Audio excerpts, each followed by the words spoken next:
Assalamu alaykum qarindoshlar. Gollandiya şoferlik pravisi nazariya darsiga xush keldinglar. Bugun 11-dars Vorrangrichs Bus and Tram.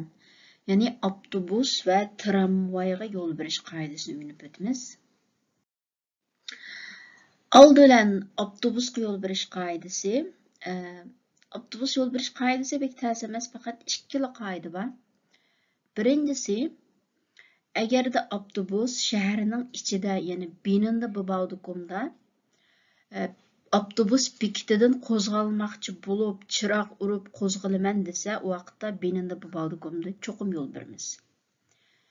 Ikkinchi qoida, ya'ni bavtinda bo'ladikomda agar avtobus bekatdan qo'zg'almoqchi bo'lsa, yo'l berishimizning hojati yo'q.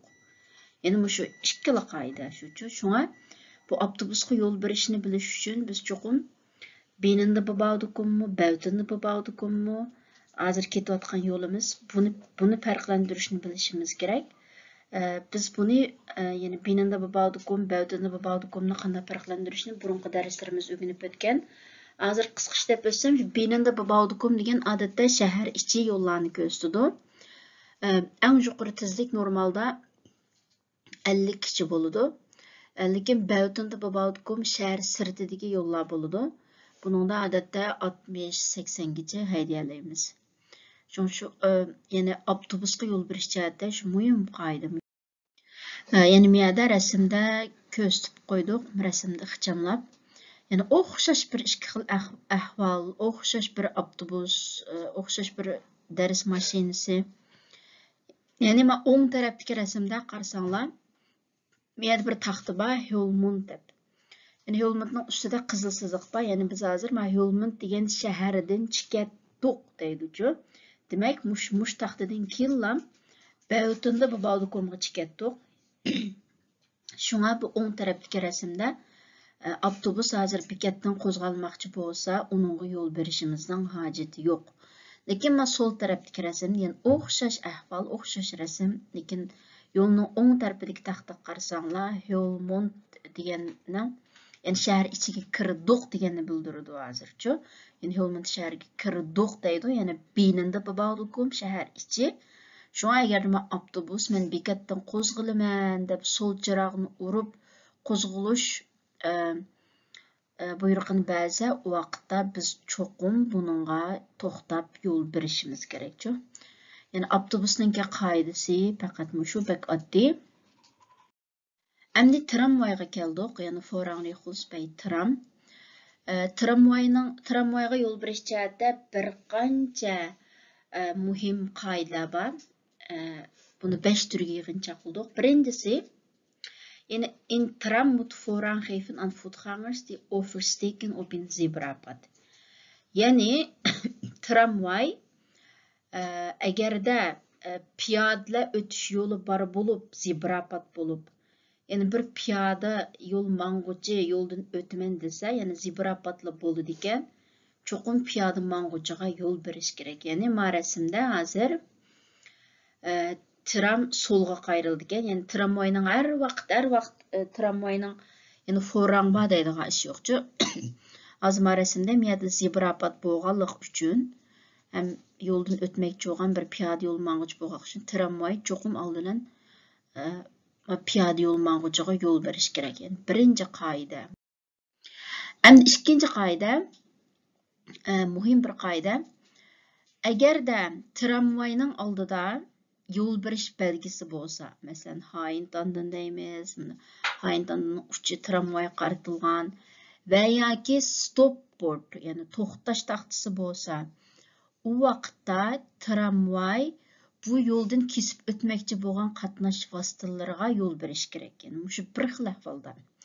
Yani tramvayning oldida yo'l berish belgisi mushta Hayintandan yoki yo'lning nimasi taxta va yoki stop board degandek ahvol bo'lsa, u vaqtda tramvay yo'ldan o'tmoqchi bo'lgan, ya'ni kesib o'tmoqchi bo'lgan o'ng va so'l tarafdan kelgan qatnash vositalariga yo'l berish kerak. Lekin buningdan boshqa har qanday ahvol ostida tramvayning oldin minish haqqi bor. Yani mesela hozir ma rasmda qarasanglar tramvayning oldida Hayintandan bor ekan, Hayintandanning uchi tramvayga qarabdi. Demak tramvay o'ng tarafdan so'l tarafdan kelgan qatnash vositalariga yo'l berish kerak. Ya'ni hozir sol tarafidan bir motosiklet kelibdi, cho'qim oldidan moto minib bo'lgandan keyin ondan tramvay mangdi. Bu shuni demakchi. Endi 3-qoida, odatda tramvay bilan avtobusninki o'zining ayrim qatnash chirog'i bo'ldi. Ya'ni rasmda ko'rsatib qo'ygandek, biz bu qatnash chirog'ini Neyxin o'q, ya'ni 9 ko'zlik qatnash chirog'i deymiz. Shunga ya'ni avtobus bilan tramvay agar shu chiroqli bo'ldi ekan, o'zining qatnash chirog'iga bo'ysundi.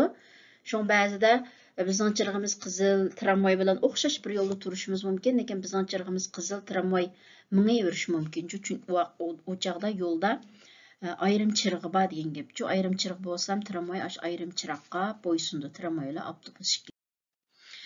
Ham 4-xil ahvol, shu imtihonga cho'qim chiqadigan bir savol shakliga doir nazariya. Ya'ni xilay kvardaxi krauspunktda, ya'ni barobar bo'lgan kesishma yo'l eg'izda tramvay mayli o'ngdan kelsin va yoki soldan kelsin cho'qim yo'l berishimiz kerak. Ya'ni biz burungi darslarimizni o'rgangandik, ya'ni xilay kvardaxi krausingda, ya'ni barobar bo'lgan kesishma yo'l eg'izda o'ng tarafdan kelgan qatnashga yo'l beradiq. Lekin tramvay o'ngdan kelsin, soldan kelsin har vaqt yo'l beramiz. Masalan, bu rasmda hozir bir xilay kvardaxi krauspunktdan qarasanglar, tramvay mashinaninki sol tarafidan kelibdi, lekin bu xilay kvardaxi krauspunkt bo'lganligi uchun tramvayga yo'l beramiz. Endi 5-qoida, biz tramvayni mashina degan vaqtda hem o'ng tarafdan hem sol tarafdan yondab o'tsak bo'ladi. Ya'ni inhalin degan shu bir mashinani yondab o'tib oldiga chiqib olish. Chunki odatda tramvayning yo'llari yo'lning o'ttirisida bo'ldi. Shunga tramvayni ham o'ngdan hem soldan yondasak bo'ldi-ku. Biz bu inhalinni, maxsus inhalinni so'zlagan vaqtda, ya'ni so'zlaymiz hozir tramvayni o'ngdan va soldan yondasam bo'ldi-ku deb bilsanglar bo'ldi. Yani tramvayga dair muhim qoida, shu 5 qoida.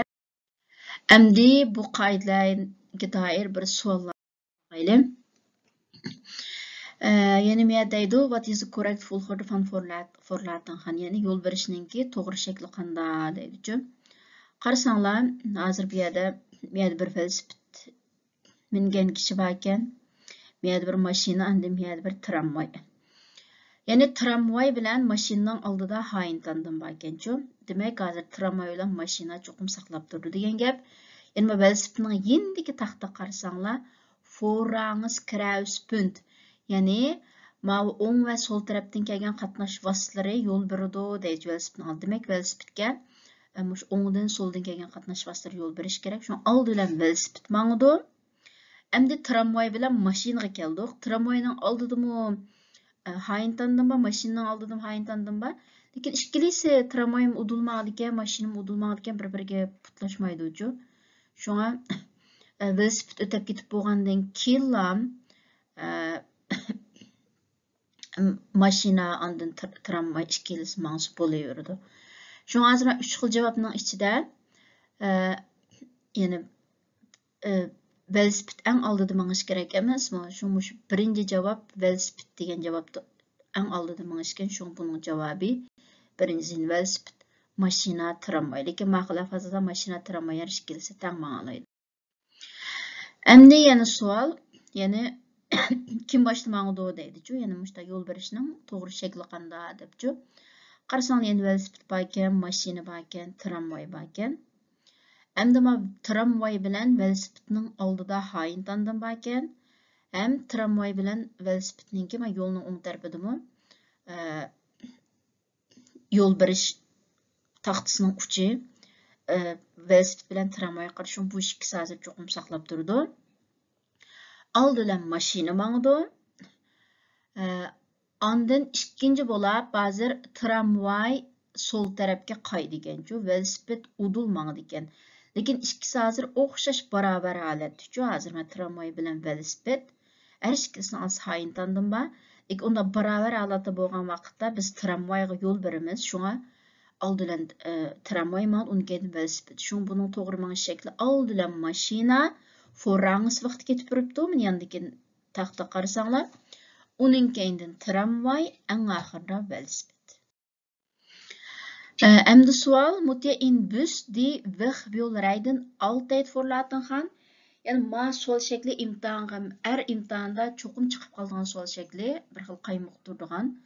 Yani sual deydi, siz qo'zg'almoqchi bo'lgan avtobusga altijd, her qitim, her daim for laten gaan. Yani her daim çoxum yol berişiniz kerakmi deydi. Yani qo'zg'almoqchi bo'lgan avtobusga çoxum yol berişiniz kerakmi? Bunun cevabı ne? Baya bizning qoidasi o'rgandik-ku. Agar benida bu baldukumda olsa, qo'zg'almoqchi olsa yo'l bermez, lekin bavtunda bu baldukumda olsa yo'l berishimizning hojati yo'q. Shu buning javobi har vaqt deymiz. Keyingi savol, mutiyada line bus forlatin qani. Yani siz hozir avtobusga cho'qim yo'l berishingiz kerakmi deydi. Qarasanglar, biz benida bu baldukumda yo'l beramiz, bavtunda bu baldukumda yo'l bermaymiz. Shuni qaraymiz, biz benida bu baldukummi, bavtunda bu baldukummi. Qarasang bir taxta bor ekan, shahar ismi yozilgan taxta, ustiga qizil chiziq chizilibdi. Demak, biz hozir shahardan chiqib ketdik, mush taxtadan keyin biz hozir bavtunda bu baldukumda yo'l berishimizning hojati yo'q. Shuni buning javobi ne? Endi dedik, mutiyada tram for latin xan, ya'ni tramga yo'l berishingiz kerakmi deydi-chi. Yani hozir bir mashinaning oldidan hayintandan ba, yo'l berish taxtasi ba, tramvayning oldidan o'xshash hayintandan ba, yo'l berish taxtasi, ikkisi tang holatda. Bunda ahvol ostida tramga yo'l beramiz. Başdaki sualdan chiqqandiku. Yani mashina bilan tramvay o'xshash holatda-chi hozir. İkisi qatnash qoidasi bo'yicha tangdash holatda turdi. Bunda ahvol ostida gerçi biz hozir mashina udilmamoqchi, tramvay sol tarafga qayrilsa-mu, hozir tram bo'lganligi uchun yo'l beramiz. Shun buning javobi ya. Agar tramning o'rnida boshqa bir mashina bo'lgan bo'lsa, yo'l bermaymiz. Shunga diqqat qilinglar. Ya'ni tramvayga hozir mashina tramvay o'xshash holatda qatnash qoidasi bo'yicha tang barobar holatda turganligi uchun tramvayning oldin minish haqqi va garchi solga qayrilsa-mu. Shunga Endi miyada mutiyada tram for latin xan, yani tramga yo'l berishingiz kerakmi deydi-chi. Yani hozir bizma qar mashina forrangiz vaqtda ketibdi. Yani oldin minish haqqi bor. Tramning oldida hayintandan bor ekan. Hayintandanning uchi tramga qarabdi, ama yo'lning yendimi yo'l berish taxtasi bor ekan.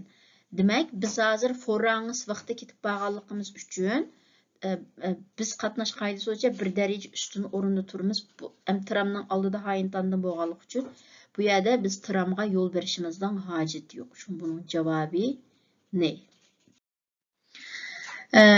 Endi yana savol, mutiyada tram forang firlaynen, yani tramga yo'l berishingiz kerakmi deydi.